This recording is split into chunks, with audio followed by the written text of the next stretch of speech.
There's a version of you that's exhausted right now, not from working too much, not from sleeping too little, from performing, from spending entire days reading the room, adjusting your tone, making yourself slightly smaller so the people around you stay comfortable.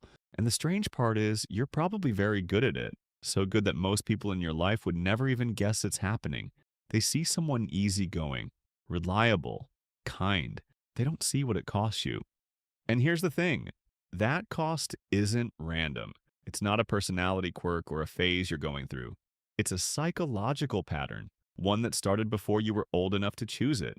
And if you don't understand it, it will quietly hollow out your relationships, your sense of self, and your ability to feel anything real for years. That's what this video is about. Picture someone, let's call him Jordan. He's 24, smart, genuinely good at his job. The kind of person his friends describe as the most dependable guy I know. And that's true. He is dependable, but here's what nobody sees. Jordan rewrites his texts 3 or 4 times before sending them. Not because he doesn't know what he thinks, but because he's already run through how the other person might feel about every possible version of what he could say. He volunteers for things at work he doesn't want to do because he feels the faint, low hum of someone's disappointment the moment he imagines saying no. He's been in a friendship for 2 years where he's always the one who reaches out. He's noticed, but every time he thinks about bringing it up, something stops him. Some quiet voice that says, "Don't make it weird, just let it go." He's not depressed, he's not shy, he's not lacking confidence in the normal sense of the word. He's just spent so long prioritizing other people's emotional comfort that he's lost the thread back to his own. The most exhausting part, he can't even fully explain it. It just feels like the right thing to do. Like being a decent person. If any of that sounds familiar, listen closely because what Jordan is dealing with isn't a personality trait. It's a pattern that has a name, a clear origin, and if you understand it, a way out. Here's where it starts. Not in your 20s, not in high school, earlier. Psychologists who study early attachment, specifically the work around what's called the fawn response, have found that people-pleasing usually develops as a coping strategy in childhood. And I want to be careful here because that doesn't have to mean an extreme or dramatic upbringing. Sometimes it's subtle. A parent who went quiet when you disappointed them. A house where conflict felt dangerous, even if nothing dangerous ever actually happened. A classroom where being liked was the only reliable form of safety. Your brain is extraordinarily good at reading the environment it's in and drawing conclusions from it. And somewhere along the way, your brain drew this one. When I make other people comfortable, I am safe. When I make other people uncomfortable, something bad happens. That's not a flaw. That's an intelligent system doing exactly what it was designed to do. But here's the problem. That system was built for a specific environment that no longer exists. You're not 9 anymore. Nobody is going to withdraw love because you said you don't want to go to that dinner. Nobody is going to make the house feel cold because you told a friend the truth.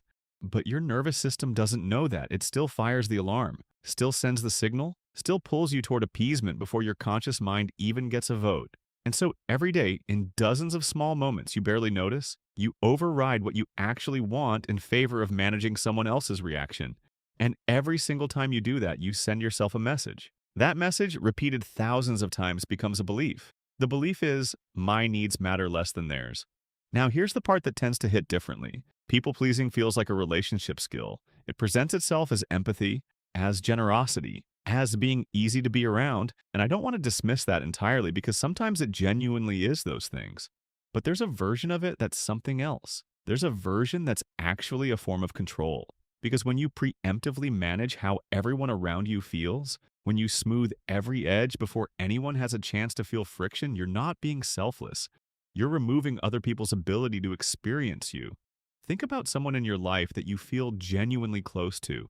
There's probably a version of them you've seen that wasn't performing, that was irritable, or uncertain, or raw. That pushed back on you about something. That had a preference that inconvenienced you. That's the version you trust. Because depth requires edges. Connection requires the possibility of friction. And when someone never disappoints you, never disagrees, never has a need that complicates your comfort, you don't feel close to them. You feel comfortable around them, which is not the same sentence. Jordan figured this out around 25, not through a dramatic revelation, but through a slow, uncomfortable noticing. He realized that the people in his life who knew him the longest didn't actually know him very well. that he'd been so focused on being liked that he'd never given anyone the chance to know him. And that underneath all that reliability, all that dependability, was a person who was quietly starving for the kind of connection he was unknowingly preventing. That's what people pleasing actually costs you, not just your peace, your intimacy. So, what do you actually do with this? I'm not going to tell you to set boundaries because that phrase has been repeated so many times it stopped meaning anything. What I will say is this: the shift isn't behavioral, it's perceptual. It starts with learning to notice the half second before you automatically comply.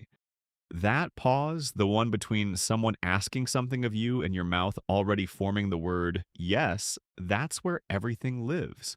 In that pause, there's a question: am I doing this because I want to, or because I'm afraid of what happens if I don't? You don't have to answer it perfectly every time. You don't have to immediately start saying no to everything. But just asking the question starts to loosen something. Because most people who people please haven't lost the ability to know what they want. They've just gotten so fast at overriding it that they don't notice it happening anymore. Slowing that process down, even slightly, is how you start finding your way back. And here's what tends to happen when you do. Some relationships get harder before they get better. The people who were used to a frictionless version of you will notice the shift. Some of them won't like it. And that information, who stays, who adjusts, who leaves, tells you more about your relationships than years of comfortable compliance ever did. The people who are still there when you start taking up a little more space, those are the people you can actually trust. Maybe you've spent a long time being the person that's easy to have around, the one who never makes it complicated, never needs too much, never takes up more space than they're given, and maybe on some level you thought that was the right way to be. That if you could just be agreeable enough, accommodating enough, low maintenance enough, people would love you in a way that felt safe. Here's what I want to say to that: it doesn't work. Not because people are cruel, but because you cannot be truly known by people who have only ever seen the version of you that was trying not to inconvenience them. And being known, actually known, is the only kind of love that doesn't feel lonely.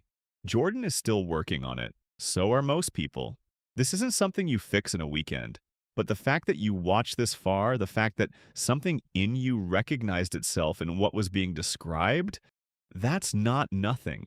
That's the part of you that knows there's a version of your life where you stop auditioning and just exist. You're allowed to be that version. You always were.